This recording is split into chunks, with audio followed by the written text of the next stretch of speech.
Hello guys, welcome to my channel Building Web App. Today we are going to see the toggle function in Angular.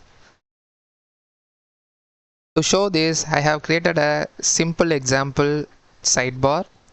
Using this example, I'm going to show you how to implement the toggle function in Angular. Here you can see this is the sidebar code, this is the main content code, and this is the button for toggle. I'm calling a function toggle sidebar here in this button as well as in the close button. What I have written inside the function is I'm using a sidebar open variable. This variable will be set to true. Whenever I call this toggle sidebar, it will become true as well as false, vice versa. Okay, that's the logic I have written here. Here, when I click this button, it pops in, sidebar pops in, and when I close the button, it pops out.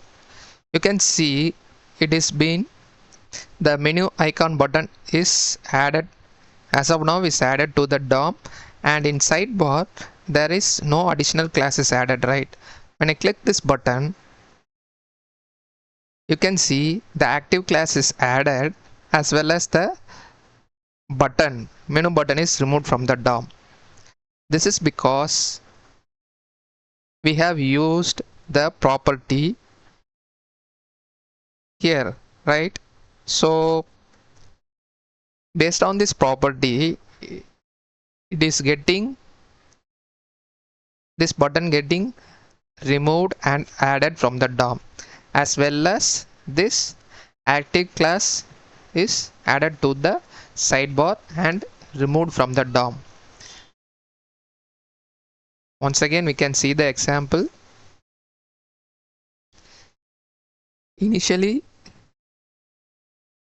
the sidebar open property is false, so the sidebar is not visible. If I click the menu icon, it becomes true, so the sidebar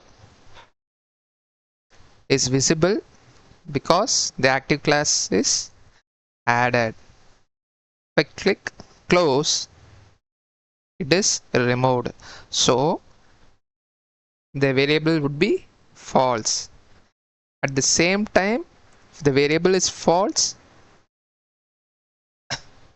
this button is visible. If it becomes true, the menu button is hidden. See, if it is true, the sidebar pops out.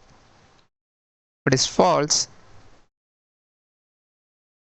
the sidebar is hidden. So hope you have understood the content. Thanks for watching. Please do subscribe my YouTube channel. Thank you.